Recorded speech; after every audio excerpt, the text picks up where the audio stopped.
மதிப்புக்குரிய உச்ச நீதிமன்றத்தில் இவிஎம்மை தடை செய்யணும் அப்படிங்கிற மனுவோடு சென்றவர் தேர்தல் ஆணையத்தை பார்த்து ஒரு கேள்வியை கேட்டிருக்கிறார்.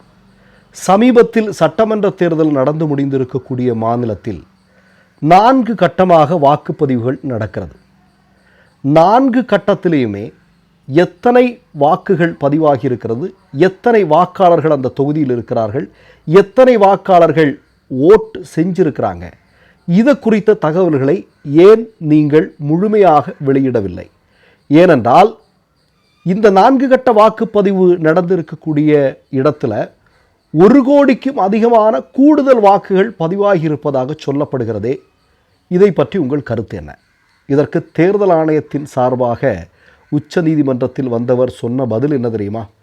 இதை பற்றி உங்களிடம் சொல்ல வேண்டிய தேவை எங்களுக்கு இல்லை, இப்படி சொல்லியிருக்கிறார்கள். இதை கேட்டால் எல்லா இந்தியர்களும் அதிர்ச்சி அடைவார்களா இல்லையா? வணக்கம். சமீபத்தில் டெல்லியினுடைய சட்டமன்ற தேர்தல் என்னைக்கு நடக்குது அப்படிங்கிறது தெரிவிப்பதற்காக இந்தியாவினுடைய தலைமை தேர்தல் அதிகாரி ஒரு ப்ரெஸ் மீட் நடத்தினார் அப்படிங்கிறது தெரியும். அதில் அவர் என்ன சொன்னார்னா, இதனுடைய கடைசி செய்தியாளர் சந்திப்பாக இருக்கலாம், நான் கிளம்ப போகிறேன், நான் ஹிமாலயாவுக்கு போக போகிறேன், தியானம் பண்ண போகிறேன் அப்படிங்கிற மாதிரி சொன்னார். சரி, நீங்கள் போங்க. ஆனால் அதற்கு பின்னால் இருக்கக்கூடிய காரணமாக இந்திய மக்கள் என்ன சொல்கிறார்கள் தெரியுமா? இந்த ராஜீவ்குமார் அப்படிங்கிற நபர் இந்தியாவினுடைய தலைமை தேர்தல் பொறுப்பிற்கு வந்ததற்கு பிறகு அவர் சந்தித்தது போன்ற குற்றச்சாட்டுக்களை வேறு எந்த தேர்தல் அதிகாரிகளும் சந்தித்ததில்லை. அந்த அளவிற்கு மிகப்பெரிய சந்தேகங்கள் அவருடைய செயல்பாடில் இந்திய மக்களாலும் எதிர்க்கட்சிகளாலும் எழுப்பப்பட்டிருக்கிறது. ஆனால் அது குறித்த கேள்விகள் எப்போதெல்லாம் வந்ததோ அப்போதெல்லாம் இவிஎம்ல மோசடிக்கு வாய்ப்பில்லை, அதற்கு போதிய ஆதாரம் இல்லைன்னு 2 வரிகளை மட்டும் சொல்லி தப்பி பிழைத்திருக்கிறார் அப்படிங்கிற ஒரு செய்தியை சொல்கிறாங்க. இப்போ நான் என்ன கேட்குறேன் அப்படின்னா, முதல்ல உங்களுக்கு சொன்னேன் இல்லையா, சுப்ரீம் கோர்ட்டில் இப்படி ஒரு விஷயம் 4 கட்ட வாக்குப்பதிவில் 1 கோடி வாக்குகள் அதிகரிச்சிருக்கு, இது குறித்து சரியான தகவல்களை ஏன் நீங்கள் தெரிவிக்கலை அப்படின்னா அதை பற்றி உங்கள்கிட்ட சொல்ல வேண்டிய தேவையில்லை அப்படின்னு சொல்கிறாங்க. சரி, அடுத்தது என்ன? நீங்கள் இந்த வாக்குச்சீட்டுகளில் தேர்தல் நடந்துட்டு இருக்கக்கூடிய நேரத்தில் அதில் பணியாற்றிய ஒரு மிக முக்கியமான ஒரு நபரை நான் சந்தித்தேன். அப்போ அவர் என்ன சொன்னார் அப்படின்னா, அதாவது வாக்குச்சீட்டுகள் எண்ணிட்டு அந்த மாதிரியான ப்ராசஸ் இருக்கக்கூடிய நாட்களில் கூட அன்னைக்கு ஈவினிங்கே எவ்வளோ வாக்குச்சீட்டுகளில் வாக்குகள் பதிவாக இருக்குது, எத்தனை வாக்குகள் செல்லும் செல்லாது அப்படிங்கிறத தெளிவாக நாங்கள் சொல்லிடுவோம். ஆனால் இவிஎம் ஒரு பொத்தாண்டா அமுத்துனா உடனே தெரிய போகுது. ஆனால் இன்றைக்கு தேர்தல் ஆணையம் எப்படி செயல்பட்டு கொண்டிருக்கிறது? நீங்கள் முதல்ல 60% சொல்கிறீங்க, அடுத்தது 66% சொல்கிறீங்க, ஒரே இரவில் 6% அதிகரிக்குது. இது எப்படி? அப்படிங்கிற மாதிரியான விஷயங்களை நாங்கள் பேசிக்கிட்டோம். இன்னொரு செய்தி ஒன்று இருக்குது, அதாவது உங்களுக்கு தெரியும், தேர்தல் ஆணையமே ஒப்புக்கொண்ட விஷயம், 10,000க்கும் அதிகமான வாக்கு இயந்திரங்கள் காணவில்லை. இதை தேர்தல் ஆணையமே ஒத்துக்கொண்டது. எங்கே போச்சு? பதில் சொல்லணுமா வேண்டாமா? பதில் சொல்லித்தானே ஆகணும். இன்னொன்று நான் என்ன கேட்குறேன்னா, பூத் ஏஜென்டுடைய சர்டிஃபிகேட் இல்லாமல் ஏராளமான இவிஎம் எந்திரங்கள் ஏற்றப்பட்ட வாகனங்கள் பிடிக்கப்படுகிறது, பொதுமக்களாலே பிடிக்கப்பட்டிருக்கு. இது எப்படி? இதற்கு என்ன காரணம்? பல்வேறு ஆதாரங்களை சுட்டி காட்ட முடியும், நம்மளே பல இடங்களில் சொல்லியிருக்கிறோம் இல்லையா? அப்போ இதெல்லாம் எப்படி நடக்குது? இதற்கு தேர்தல் ஆணையம் பதில் சொல்லித்தானே ஆகணும். அதே மாதிரி நான் என்ன கேட்குறேன்னா, உச்சநீதிமன்றத்திட்ட இப்போ தேர்தல் ஆணையத்திட்ட நீங்கள் போய் அவங்க இல்லைங்க இது மோசடிக்கு வாய்ப்பு இல்லை, அதுக்கு ஆதாரம் இல்லைன்னு சொன்னால் இல்லை தான், நம்ம என்ன பண்ண முடியும்? நமக்கு அதிகபட்சம் என்ன பண்ண முடியும்? சுப்ரீம் கோர்ட்டில் போக முடியும். ஆனால் சுப்ரீம் கோர்ட்டில் நடந்தது என்ன தெரியுமா? சுப்ரீம் கோர்ட்டில் இது தொடர்பான வழக்குகள் 42 முறை வந்தது.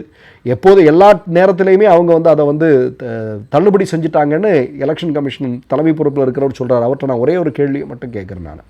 அதாவது இந்தியாவில் இருக்கக்கூடிய டெக்னீஷியன், இன்ஜினியர், இவர்களெல்லாம் வாக்கேந்திரங்கள் குறித்த டெமான்ஸ்ட்ரேஷன் இல்லையா, அதில் எப்படி முறைகேடு செய்ய முடியும், இதில் என்னென்ன பிரச்சனைகள் இருக்குது அப்படிங்கிறதெல்லாம் விளக்கக்கூடிய வீடியோக்கள், செய்முறைகளை பல வாட்டி செஞ்சு காட்டியிருக்கிறாங்க இல்லையா? அப்படி காட்டப்பட்ட காட்சிகளோ அல்லது அது தொடர்பான தரவுகளோ உச்சநீதிமன்றத்தில் தேர்தல் ஆணையத்தால் கொடுக்கப்பட்டதா? உச்சநீதிமன்றத்தில் கொடுக்கப்பட்டதா அப்படின்னா கொடுக்கப்படவில்லை. அது எதுவுமே இன்று வரையிலும் கொடுக்கப்படவில்லை. அப்போ நான் என்ன கேட்குறேன், இந்த அளவிற்கு மிகப்பெரிய சந்தேகங்கள் எல்லாம் இருக்கக்கூடிய இந்த நேரத்தில் எலெக்ஷன் கமிஷன் தலைமை பொறுப்பில் இருக்கிறது சொல்கிறாரு, வழக்கம் போல் சொல்கிறாரு, ரொம்ப ரொம்ப ரெண்டே 2 வார்த்தையில் சொல்லிட்டு போகிறாரு. இதில் வந்து மோசடிக்கு வாய்ப்பு இல்லை, அதற்கு ஆதாரம் இல்லை அப்படின்னு. இப்போ நான் என்ன கேட்குறேன்னா, இன்றைக்கி எதிர்க்கட்சிகளுக்கு தான் சந்தேகம் இருக்குது அப்படின்னு சொல்கிறாங்க. எதிர்க்கட்சிகளுடைய சந்தேகத்தை போக்க வேண்டிய கடமை எலெக்ஷன் கமிஷனுக்கு கிடையாதா? ஒரு ஜனநாயக நாட்டில் எதிர்க்கட்சிகள் அப்படிங்கிறது எவ்வளோ முக்கியமானது. ஆளும் கட்சி எந்த அளவிற்கு முக்கியமோ அதற்கு இணையாக எதிர்க்கட்சிகளும் முக்கியம். அவர்களுக்கு ஏதாவது சந்தேகங்கள் இருந்தால், அவர்கள் ஏதாவது குற்றச்சாட்டுகள் வைத்திருந்தார்கள் என்றால் அது இல்லை அப்படின்னு ப்ரூவ் பண்ண வேண்டிய பொறுப்பு தேர்தல் ஆணையத்திற்கு இருக்கிறதா இல்லையா? அது செய்யணும் இல்லையா? ஆனால் அது செஞ்சுருக்கிறீங்களா அப்படின்னா இல்லை அப்படிங்கிறதா அதனுடைய பொருள். இப்போ நான் என்ன கேட்குறேன், வாக்கு எந்திரம் அறிமுகம் செய்யப்பட்ட காலகட்டத்தில் இந்த மாதிரியான குற்றச்சாட்டுக்களை இந்திய மக்களோ அன்றைக்கு இருந்த கட்சிகளோ எழுப்பியிருக்கிறார்களா? இல்லை. எப்போதிருந்து இவிஎம்மின் மீது சந்தேகம் அதிகமாக இருக்கிறது என்கிற குற்றச்சாட்டை அல்லது சந்தேகத்தை மக்கள் எழுப்ப துவங்கினார்கள், எதிர்க்கட்சிகள் எழுப்ப துவங்கினார்கள்? அது மோடி தொடர்ந்து வெற்றி பெறக்கூடிய காலகட்டங்களில் தான் இந்த சந்தேகம் கடுமையாக எழ ஆரம்பித்தது. யாராவது மறக்க முடியுமா? அதுக்கு முன்னாடி இவ்வளோ பெருசாக இல்லை. இப்போ எதிர்க்கட்சியாக இருக்கும்போது பாஜக சொல்லியிருக்கிறது, எங்களுக்கு ஓட்டிங் மிஷினில் நம்பகத்தன்மை இல்லை. சுப்பிரமணிய சாமி சொல்லியிருக்காரு, எல்கே அத்வானி சொல்லியிருக்காரு, ஒரு பெரிய பட்டாளமே சொல்லியிருக்குது. ஆனால் நான் என்ன கேட்குறேன்னா, இன்றைக்கு இருக்கக்கூடிய எதிர்க்கட்சிகளாகட்டும் சரி, அல்லது இன்றைக்கு இந்தியாவில் இருக்கக்கூடிய மக்களாகட்டும் சரி, ஒருமித்த குரலில் சொல்கிறார்கள், வாக்கு எந்திரங்களில் எங்களுக்கு நம்பிக்கை இல்லைன்னு. அது எப்போது ஆரம்பித்தது? எந்த புள்ளியில் இருந்து ஆரம்பித்தது? அந்த புள்ளி என்பது மோடி பாஜக தொடர்ந்து வெற்றி பெறுகிறது. இவ்வளவு மக்கள் விரோத செயல்கள் தொடர்ந்து இந்தியாவில் நடைபெற்ற போது, மக்களுடைய உரிமைகள் நசுக்கப்படும் போது, அறிவிக்கப்படாத எமர்ஜென்சி நடந்துட்டு இருக்கிறதுன்னு சொல்லக்கூடிய நேரத்தில் மீண்டும் மீண்டும் பாஜக வெற்றி பெறுகிறது என்றால் எப்படி அப்படிங்கிற சந்தேகம் வருதானே? அதனால தான் இந்த 1 கோடி வாக்குகள் எப்படி அதிகரித்தது? போஸ்டல் வாக்குகள் அப்படின்னு சொல்கிறீங்க, போஸ்டல் வாக்குகளை கழிச்சுட்டு பார்த்தா கூட கூடுதல் இருக்கு இல்லையா? இப்போ பலகால பிரபாகர் அதானே சொல்கிறார், நிர்மலா சீதாராமனுடைய புருஷன் அதானே சொல்கிறார். இவ்வளோ லட்சம் வாக்குகள் எப்படிங்க அதிகரிக்கும்? அதுக்கு எப்படி வாய்ப்பு இருக்குது? அது கிடையாது. அதுக்கு இன்று வரையிலும் அறிவியல் பூர்வமாக பதில் சொல்லியிருக்கிறார்களா? அறிவியல் பூர்வமாக பதில் சொல்லணும். அதான் ரொம்ப முக்கியமானது இல்லையா? மேம்போக்கா நான் உட்காந்துக்கிட்டு அதில் பண்ண முடியாதுங்க, சும்மா ஏதோ பேசிகிட்டு இருக்கிறாங்கன்னு சொன்னால் நம்ம நம்ப முடியுமா? இந்திய மக்கள் அதை நம்புவாங்களா? கிடையாது. அறிவியல் பூர்வமாக இதில் பண்ண முடியாது அப்படின்னு சொல்லணும். இன்னொரு மிக முக்கியமான விஷயம் வந்து சமீபத்தில் கூட ஒருத்தர் சொல்லியிருந்தார். என்ன அப்படின்னா, வாக்கு எந்திரங்களில் ஜிபிஎஸ் பொருத்தப்படணும். இப்போ ஒரு இடத்துல கொண்டு போய் வைக்கிறீங்க, அந்த இடத்துல இருந்து அந்த வாக்கு எந்திரங்கள் மாற்றப்பட்டிருக்கிறதா இல்லையா அப்படிங்கிறத தெரிஞ்சுக்கிறதுக்கு ஜிபிஎஸ் சிஸ்டம் வேணும். யாருக்கு தெரியும் மாற்றுறாங்களா இல்லையாங்கிறது? யாருக்காவது தெரியுமா? எல்லாரும் இருக்கிறாங்க, வெளியே பாதுகாப்பெல்லாம் இருக்குன்னுலாம் சொல்கிறாங்க. ஆனாலும் மாற்றப்படுவதற்கான வாய்ப்பு இருக்கா இல்லையா? என்ன வேணாலும் நடக்கலாம் தானே, எது வேணாலும் நடக்கலாம். அப்போது அதுக்கு ஜிபிஎஸ் பொருத்தணும்னு சொல்கிறத ஏற்றுக்கணுமா வேண்டாமா? இப்படி ஒரு விஷயம் இருக்குது. இன்னொன்று, சீல் ஓப்பன் பண்ணால் பயன்படுத்தப்பட்ட வாக்கேந்திரங்களில் எப்படி 90%, 95% பேட்டரி சார்ஜ் இருக்க முடியும்? பயன்படுத்தப்பட்ட வாக்கு எந்திரங்களில் எப்படி பார்த்தாலுமே 60லேருந்து 70% பேட்டரி சார்ஜாக இருக்க முடியும்.